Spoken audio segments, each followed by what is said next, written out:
پھر ذرا میرے سوالات کے جواب دیتے جائیے۔ آپ اس نوکر کے متعلق کیا کہیں گے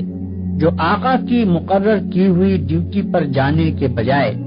ہر وقت بس اس کے سامنے ہاتھ باندھے کھڑا رہے اور لاکھوں مرتبہ اس کا نام جپتا چلا جائے؟ آقا اس سے کہتا ہے کہ جا کر فلاں فلاں آدمیوں کے حق ادا کر،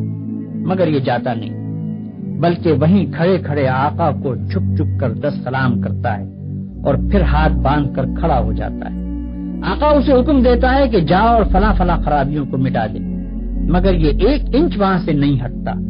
اور سجدے پر سجدے کیے چلا جاتا ہے۔ آقا حکم دیتا ہے کہ چور کا ہاتھ کاٹ دے، یہ حکم سن کر بس وہیں کھڑے کھڑے نہایت خوش الہانی کے ساتھ چور کا ہاتھ کاٹ دے، چور کا ہاتھ کاٹ دے 20 مرتبہ پڑھتا رہتا ہے،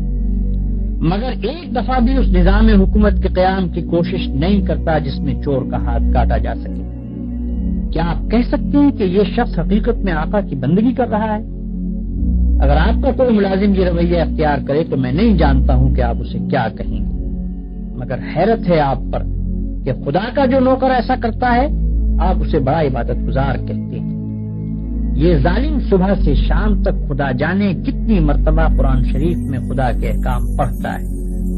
مگر ان احکام کو بجا لانے کے لیے اپنی جگہ سے جنبش تک نہیں کرتا، بلکہ نفل پر نفل پڑھے جاتا ہے، 1000 دانہ تسبیح پر خدا کا نام جپتا ہے اور خوش الہانی کے ساتھ قرآن کی تلاوت کرتا رہتا ہے۔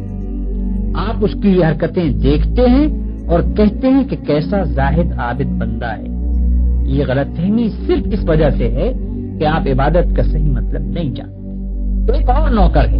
جو رات دن ڈیوٹی تو غیروں کی انجام دیتا ہے، احکام غیروں کے سنتا اور مانتا ہے، قانون پر غیروں کے عمل کرتا ہے اور اپنے اصلی آقا کے فرمان کی ہر وقت خلاف ورزی کیا کرتا ہے،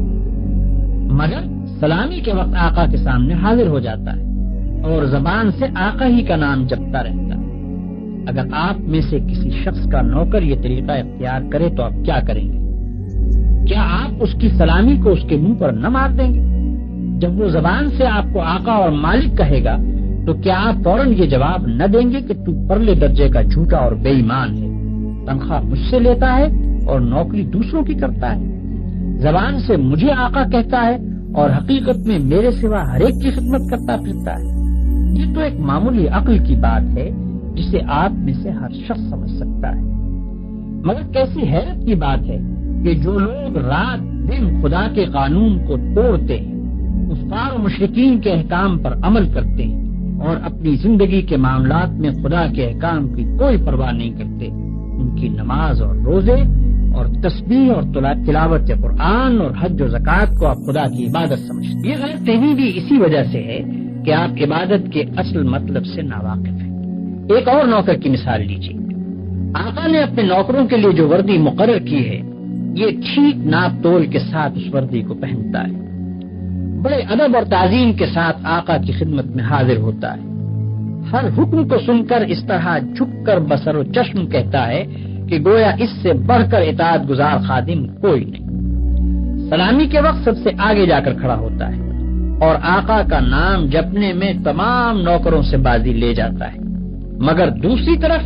یہی شخص آقا کے دشمنوں اور باغیوں کی خدمت بجا لاتا ہے، آقا کے خلاف ان کی سازشوں میں حصہ لیتا ہے اور آقا کے نام کو دنیا سے مٹانے میں جو کوشش بھی وہ کرتے ہیں اس میں یہ کمبخت ان کا ساتھ دیتا ہے۔ رات کے اندھیرے میں تو آقا کے گھر میں نقم لگاتا ہے اور صبح بڑے وفادار ملازموں کی طرح ہاتھ باندھ کر آقا کی خدمت میں حاضر ہو جاتا ہے۔ ایسے نوکر کے متعلق آپ کیا کہیں گے؟ یہی نہ کہ وہ منافق ہے، باغی ہے، نمک حرام ہے، مگر خدا کے جو نوکر ایسے ہیں ان کو آپ کیا کہیں گے؟ آپ سمجھتے ہیں کہ ہاتھ باندھ کر قبلہ رو کھڑے ہونا، گھٹنوں پر ہاتھ رکھ کر جھکنا، زمین پر ہاتھ ٹیک کر سجدہ کرنا اور چند مقرر الفاظ زبان سے ادا کرنا، بس یہی چند افعال اور حرکات بجائے خود عبادت ہیں؟ آپ سمجھتے ہیں کہ رمضان کی پہلی تاریخ سے شوال کا چاند نکلنے تک روزانہ صبح سے شام تک بھوکے پیاسے رہنے کا نام عبادت ہے؟ آپ سمجھتے ہیں کہ قرآن کے چند رکوع زبان سے پڑھ دینے کا نام عبادت ہے؟ آپ سمجھتے ہیں کہ مکہ معظمہ جا کر کعبے کے گرد طواف کرنے کا نام عبادت ہے؟ غرض آپ نے چند افعال کی ظاہری شکلوں کا نام عبادت رکھ چھوڑا ہے، اور جب کوئی شخص ان شکلوں کے ساتھ ان افعال کو ادا کر دیتا ہے تو آپ خیال کرتے ہیں کہ اس نے خدا کی عبادت کر دی اور اس کی تخلیق کا مقصد پورا ہو گیا، اب وہ اپنی زندگی میں آزاد ہے کہ جو چاہے کرے۔ لیکن اصل حقیقت یہ ہے کہ اللہ نے جس عبادت کے لیے آپ کو پیدا کیا ہے اور جس کا آپ کو حکم دیا ہے وہ کچھ اور ہی چیز ہے۔ وہ عبادت یہ ہے کہ آپ اپنی زندگی میں ہر وقت ہر حال میں خدا کی اطاعت کریں اور ہر اس قانون کی پابندی سے آزاد ہو جائیں جو قانون الہی کے خلاف ہے۔ آپ کی ہر جنبش اس حد کے اندر ہو جو خدا نے آپ کے لیے مقرر کی، آپ کا ہر فعل اس طریقے کے مطابق ہو جو خدا نے بتا دیا ہے۔ اس طرز پر جو زندگی آپ بسر کریں گے وہ پوری کی پوری عبادت ہوگی۔ ایسی زندگی میں آپ کا سونا بھی عبادت ہے اور جاگنا بھی، کھانا بھی عبادت ہے اور پینا بھی، چلنا پھرنا بھی عبادت ہے اور بات کرنا بھی، حتیٰ کہ اپنی بیوی کے پاس جانا اور اپنے بچے کو پیار کرنا بھی عبادت ہے۔ جن کاموں کو آپ بالکل دنیا داری کہتے ہیں وہ سب دینداری اور عبادت ہیں اگر آپ ان کو انجام دینے میں خدا کی مقرر کی ہوئی حدوں کا لحاظ کریں اور زندگی میں ہر ہر قدم پر یہ دیکھ کر چلیں کہ خدا کے نزدیک جائز کیا ہے اور ناجائز کیا، حلال کیا ہے اور حرام کیا، فرض کیا چیز کی گئی ہے اور منع کس چیز سے کیا گیا ہے، کس چیز سے خدا خوش ہوتا ہے اور کس سے ناراض ہوتا ہے۔ مثلاً آپ روزی کمانے کے لیے نکلتے ہیں، اس کام میں بہت سے مواقع ایسے بھی آتے ہیں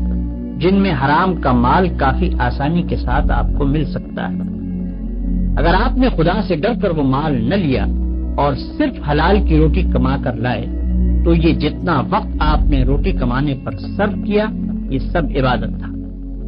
اور یہ روٹی گھر لا کر جو آپ نے خود کھائی اور اپنی بیوی بچوں اور خدا کے مقرر کیے ہوئے دوسرے حقداروں کو کھلائی، اس سب پر آپ اجر و ثواب کے مستحق ہو گئے۔ آپ نے اگر راستہ چلنے میں کوئی پتھر یا کانٹا ہٹا دیا اس خیال سے کہ خدا کے بندوں کو تکلیف نہ ہو تو یہ بھی عبادت ہے۔ آپ نے اگر کسی بیمار کی خدمت کی یا کسی اندھے کو راستہ چلایا یا کسی مصیبت زدہ کی مدد کی تو یہ بھی عبادت ہے۔ آپ نے اگر بات چیت کرنے میں جھوٹ سے، غیبت سے، بدگوئی اور دل آزاری سے پرہیز کیا اور خدا سے ڈر کر صرف حق بات کی تو جتنا وقت آپ نے بات چیت میں صرف کیا وہ سب عبادت میں صرف ہوا۔ بس خدا کی اصلی عبادت یہ ہے کہ ہوش سنبھالنے کے بعد سے مرتے دم تک آپ خدا کے قانون پر چلیں اور اس کے احکام کے مطابق زندگی بسر کریں۔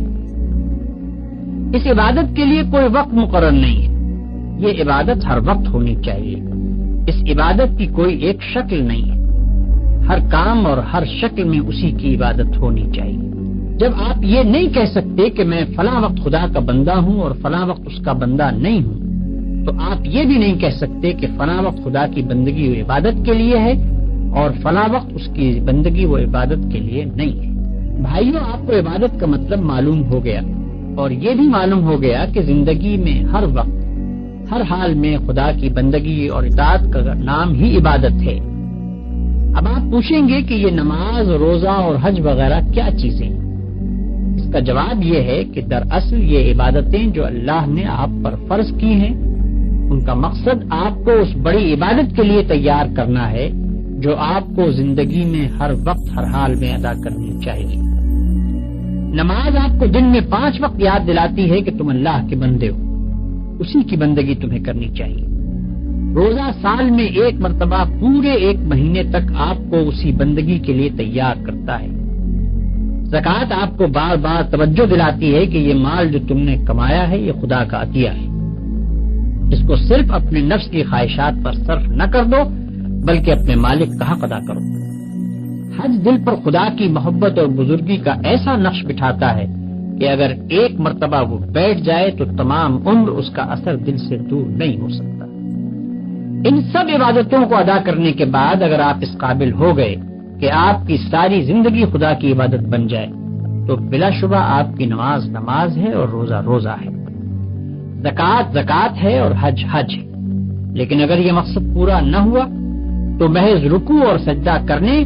اور بھوک پیاس کے ساتھ دن گزارنے اور حج کی رسمیں ادا کر دینے اور زکوٰۃ کی رقم نکال دینے سے کچھ حاصل نہیں۔ ان ظاہری طریقوں کی مثال تو ایسی ہے جیسے ایک جسم کہ اگر اس میں جان ہے اور وہ چلتا پھرتا اور کام کرتا ہے تو بلا شبہ ایک زندہ انسان ہے، لیکن اگر اس میں جان ہی نہیں تو وہ ایک مردہ لاش۔ مردے کے ہاتھ، پاؤں، آنکھ، ناک سبھی کچھ ہوتے ہیں مگر اس میں جان نہیں ہوتی، اس لیے تم اسے مٹی میں دبا دیتے ہو۔ اسی طرح اگر نماز کے ارکان پورے ادا ہوں یا روزے کی شرطیں پوری ادا کر دی جائیں مگر خدا کا خوف، اس کی محبت اور اس کی وفاداری و اطاعت نہ ہو جس کے لیے نماز اور روزہ فرض کیا گیا ہے، تو وہ بھی ایک بے جان چیز ہوگی۔